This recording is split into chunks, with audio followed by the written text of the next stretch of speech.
Primeramente vamos a conocer ciertos datos de este autor, el cual es Sigmund Freud. Y primero es que nació en el año de 1856 en Freiberg, Moravia. Y siendo de familia judía, el mayor de 10 hijos. Y por ser el mayor, pues su madre tenía favoritismos hacia él. Además de sus estudios, lo hizo una carrera de medicina en la Universidad de Viena y se especializó en neurología. Él se dedicó a la práctica privada como neurólogo clínico, donde desarrolló nuevas formas de pensar ante los distintos trastornos, por ejemplo, aquellos diagnosticados como histéricos, siendo este un trastorno psicológico que produce síntomas físicos, pero no existe un daño físico corporal. Y formulando así la teoría del psicoanálisis, que es la que vamos a ver, y la cual tuvo énfasis sobre la sexualidad infantil. En el año de 1938 huyó de Viena hacia Londres, falleciendo un año después, en 1939, debido a cáncer en la boca, el cual se agravó por la adicción que tenía a los cigarros. Dentro de las aportaciones de Sigmund Freud encontramos su teoría del inconsciente humano. Freud propuso que los determinantes más importantes de comportamiento no están disponibles para nuestro pensamiento consciente, sino que se encuentran dentro de la parte inconsciente del pensamiento. Se convenció también de que las fuerzas inconscientes tienen el poder de influir en el comportamiento, una suposición llamada determinismo psíquico. Sigmund Freud propone 3 niveles de la conciencia humana y nos añade la metáfora del iceberg de la conciencia.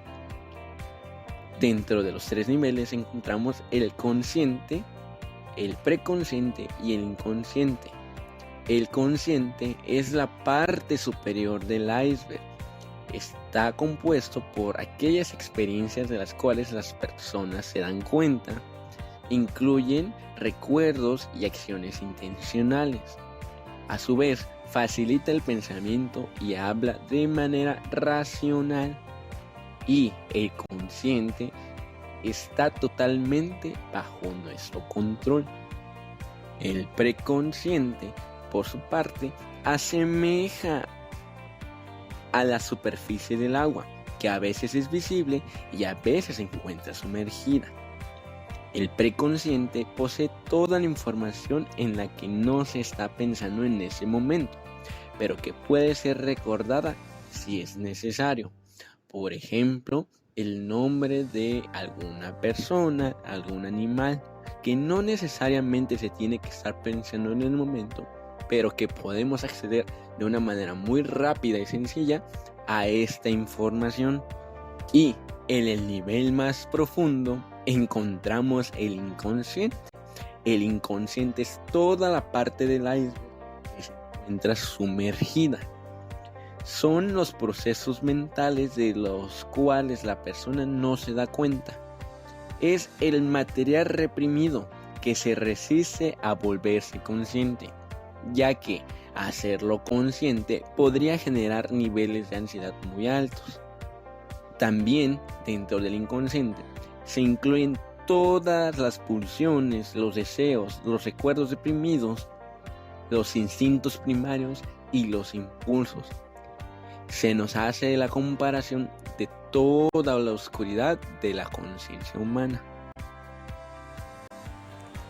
El ser humano posee un conjunto de características personales, dentro de las cuales debe establecerse una claridad entre el inconsciente y la conciencia, porque el inconsciente lo que busca es expresarse, mientras que la conciencia busca poner límites a estas fuerzas que tiene el inconsciente.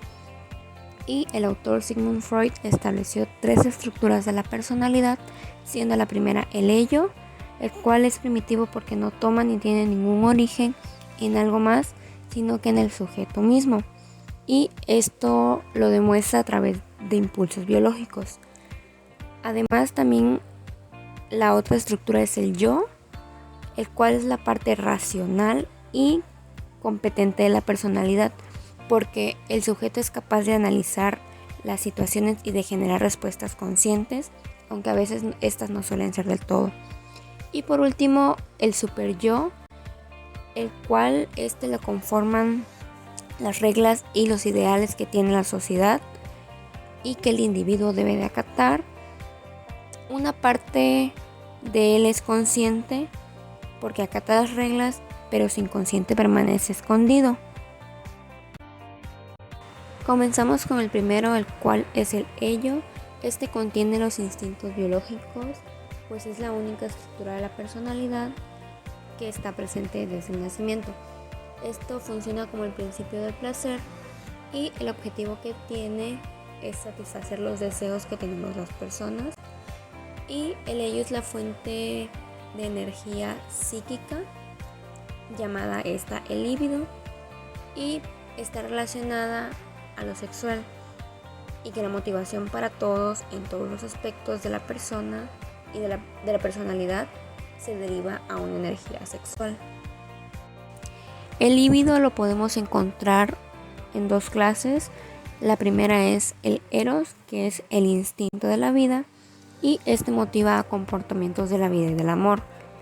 Y opuesto a este podemos encontrar el de tánatos, que es el instinto de la muerte, y esta es una fuerza destructiva que nos dirige de manera inevitable hacia la muerte, por lo tanto motiva toda clase de agresiones. En lo que respecta al yo, este opera de acuerdo con el principio de la realidad, porque puede adaptarse a las precisiones que suceden a su alrededor, pero también a las restricciones que éste le presente. Además, el proceso secundario es porque puede retrasar la gratificación y planear. A esto se le denomina proceso secundario. Y el yo requiere de un yo fuerte ante la salud mental para que éste sea capaz de hacer frente a la ansiedad y a su vez pueda enfrentar su mundo con alegría. Y un episodio psicótico es cuando todo lo contrario, no existe un yo fuerte, y al no existir este yo fuerte colapsa, ocurriendo este episodio psicótico. En lo que respecta al superyo, este es el representante interno de las reglas y restricciones de la familia y la sociedad. El superyo nos genera sentimientos de culpa cuando nuestras acciones no son como lo que la sociedad o en casa nuestros padres, por ejemplo, nos han impuesto o hecho saber que son las correctas. Este se hace presente con un ideal del yo, el cual es una imagen que nos creamos nosotros mismos de lo que buscamos o esperamos ser, es decir, de los estándares internos. Cuando el yo demanda satisfacción de los impulsos, el superyo amenaza con culpas e intenta la satisfacción placentera de los impulsos morales, y el yo trata de reprimir los deseos inaceptables. Sin embargo, estos no siempre se logran, y los materiales reprimidos tienen energía y tratan de regresar a la conciencia, y esto es como un hielo, lo cual pues sube y baja una y otra vez cuando está metido en agua.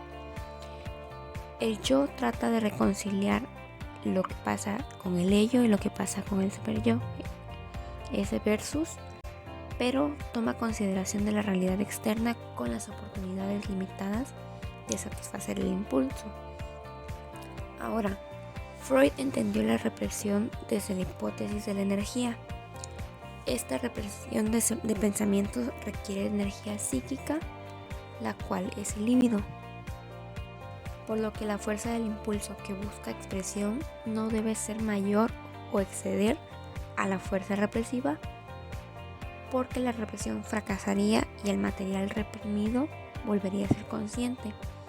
Y mientras más energía se invierte en el conflicto intrapsíquico, menos disponibilidad habrá para tratarlo con la realidad.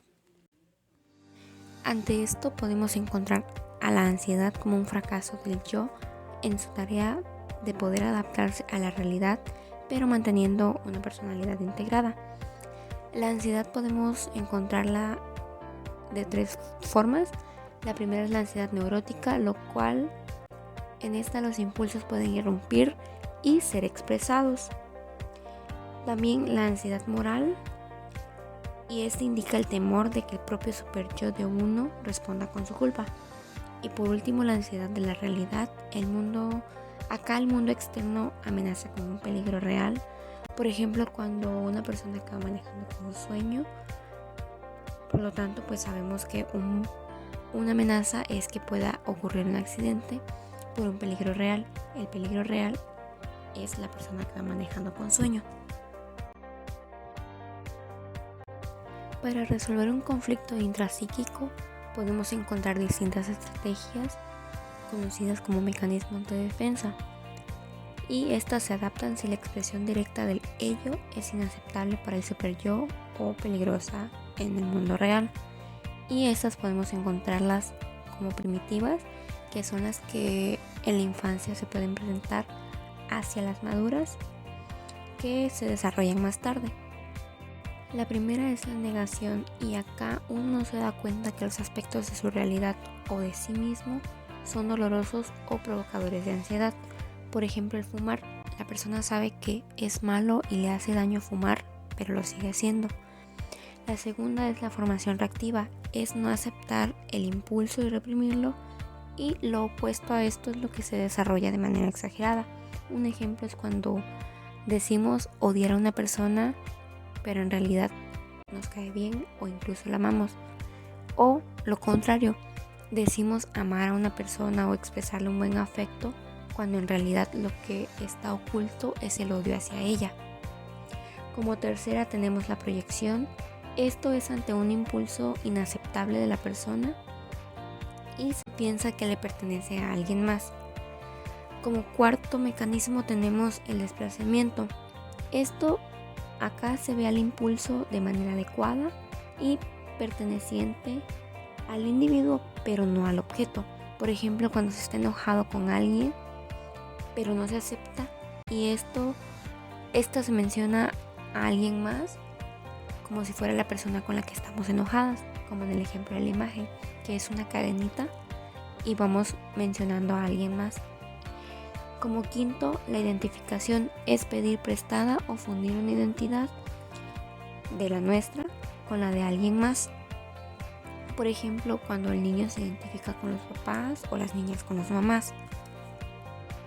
Como sexto mecanismo tenemos el aislamiento, el cual es separar pensamientos relacionados a una situación dolorosa de otro pensamiento y no recordarlos o no tenerlos en la mente.